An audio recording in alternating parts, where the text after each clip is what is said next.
Bonjour à tous, on a plein de choses à vous souhaiter. À vous souhaiter un bon lundi, une bonne semaine, un bon 6h info sur France 2. Arrêtez de rire tout le monde là. Ça me fait bafouiller, vous me faites prendre pour une triste à mourir, alors que je suis drôle, que j'adore rigoler, que j'adore raconter des blagues. C'est vrai. Et danser, et voilà. Et on peut être très sérieux et compétent, et également enjoué, on va dire. Mais c'est ce qu'attendent d'ailleurs les clients. C'est ce qu'attendent vos clients. Pas que vous soyez drôle, que vous soyez compétent. Et que je leur remonte le moral, voilà. C'est un peu mon... Si vos clients... Non, arrêtez. Ceux qui m'ont cambriolé et ont pris les clés de chez moi. En partant, ils avaient des clés, ils ont pris un double, ils sont partis chez moi, d'accord? Ils n'ont pas eu le temps de tout prendre. La police vient, ils prennent là, et je lui dis, mais j'étais un peu en panique. S'ils reviennent, puisqu'ils ont les clés, je dis, est-ce que j'ai le droit d'être armé? Avoir une bombe lacrymogène, un pistolet et tout? Non, vous n'avez pas le droit. Aucune arme, c'est pas autorisé. Alors, je dis, s'ils reviennent, qu'est-ce que je fais? Il me dit, vous nous appelez. Mais ça me fait une belle jambe. Donc, il va y avoir 3 Roumains qui sont chez moi. Non, mais ça veut dire quoi, ça? Qu'est-ce que c'est que cette phrase-là? Cet avis de recherche de la police anglaise a eu beaucoup de succès. Les milliers de commentaires ne mènent à aucune piste, mais tous évoquent le physique de Jonathan Cahill. L'homme de 37 ans condamné pour cambriolage n'a pas respecté les conditions liées à sa libération. Mais au vu des réactions, la tâche se complique pour la police, qui a même dû supprimer la publication sur Facebook. Je m'excuse au nom de Mathieu auprès de la communauté roumaine. Oui. Non, mais si, ma rue où j'étais. Mais alors, j'en ai rien à foutre de tu dis ça. J'étais comme ça, j'ai pas été dans la vérité. Non, mais calme-toi, s'il te plaît. Quand tu dis une connerie, tu la fermes. Je te le dis, Mathieu. Ça m'énerve. Non, mais quand tu dis une connerie, avoue que t'as dit une connerie. Arrête de vouloir crier plus haut fort que les autres. Je te dis que dans ma rue, c'était ça. Le gang qui était là, c'était un gang. J'y peux rien quand même. Je connais quand même ma rue, c'est ce qui m'est arrivé. D'abord, je salue Cyril Hanouna qui est en train de nous regarder. Et j'ai demandé à Marine Lançon si elle peut, parce que m'envoyer et mettre à l'antenne le SMS que m'a envoyé Cyril Hanouna, parce qu'il n'y a pas de raison que ce soit moi qui porte le chapeau des blagues de Cyril Hanouna, qui est plutôt drôle, si j'arrive à la mettre à l'antenne, mais comme elle est visuelle, il faut vraiment qu'on puisse la mettre à l'antenne. Le résultat de la primaire populaire, c'est donc Christiane Taubira qui est arrivée en tête, et lors de son discours de remerciement, elle nous a donné envie de croire en demain, car elle était tournée vers l'avenir. Merci d'y croire. Et merci d'être dès demain les chevilles ouvrières d'une possible victoire en avril 2002. Christiane Taubira a tout fait foirer en quelques tweets de campagne, laissant apparaître plusieurs fautes d'orthographe. Oh non, pas ça. Pas aujourd'hui, pas maintenant, pas après tout ce que tu as fait. Nous acceptons le débat, la controverse, nous sommes une démocratie moderne, c'est controverse au lieu de controverse, première faute. On va voir le deuxième, Christiane Taubira. Alors celle-là, le peuple en a assez avec un A, évidemment. Bon.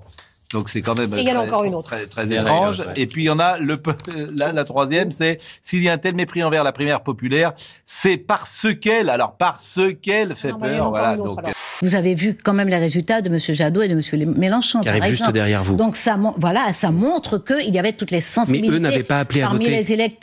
Parmi les électeurs.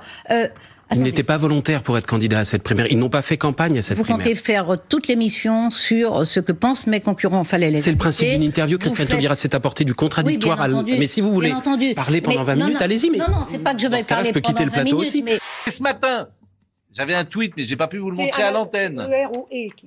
J'avais un tweet que Cyril Hanouna m'a envoyé pendant l'émission et je pouvais pas le montrer parce que je vous disais que c'était visuel. Et c'était vraiment très drôle ce que m'a envoyé Cyril. Je te vois à la télé, Pascal. C'est super ton émission. À bientôt, l'équipe de Christiane Taubira.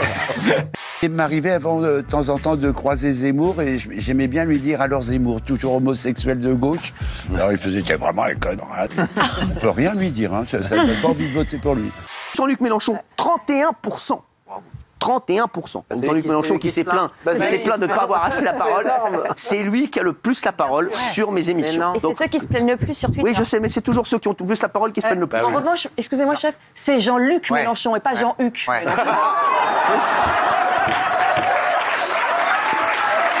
Ragazzi, ma grazie, ma migliaia di messaggi, ma avete preso qui, sul cuore, e mi avete dato la voglia di crederci. Ho deciso di candidarmi come il nuovo presidente della Repubblica Italiana, il vostro, per un'Italia dura, un'Italia che torna come una volta. Ragazzi, io ci credo, sono 30 anni che mi spacco la schiena, e lo sapete, per farvi divertire.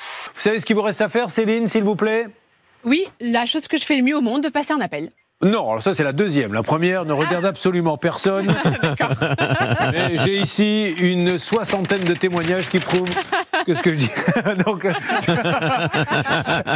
Moi j'aurais parié sur la brosse à dents. Moi ça m'est déjà arrivé avec ma brosse à dents. Non, c'était un rasoir. Comme quoi tous ces trucs qui vibrent, hein, vraiment, faut s'en débarrasser. Hein.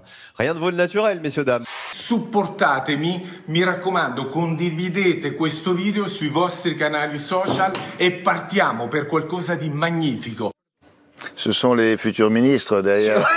Et attention, il va se passer un truc en Italie. Hein. Ils sont jolis. Ouais, franchement, ça peut se passer bien. Ça va être bien. Tu sais pourquoi Dijon compte beaucoup plus de célibataires que nulle part ailleurs? Non. Parce que l'amour tarde. Et on l'a fait l'année dernière, ça. Ah bon? Coucou, c'est Maïsan. Ici, on est dans le sud. C'est Marseille, bébé. Allez, venez.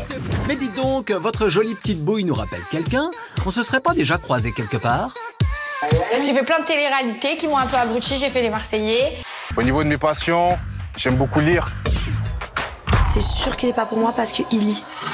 Il peut pas m'aimer, genre, parce que je lis pas. Je suis presbyte, je vois rien, j'ai la flemme. Je lis pas, c'est pas pour moi. 3 lectures à nous proposer cette semaine. Qui s'appelle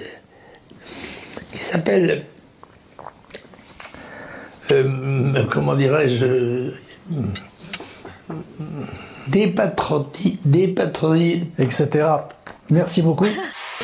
D'ailleurs, dans un livre, il y a une phrase qui dit qu'on ne badigeonne pas avec l'amour. Moi, je sais badigeonner un poulet, mais pas l'amour, en fait. Je sais pas. Je suis perdue. C'est un couple de vieux, ils sont dans leur lit, et puis là, t'as la femme qui regarde son mari qui écoute, Raymond, ça fait 25 ans qu'on est mariés, allez, dis-moi, combien de fois tu m'as trompé? Et là, il y a un grand silence, et la femme dit, Raymond, tu dors? Il fait non, j'ai pas fini de compter.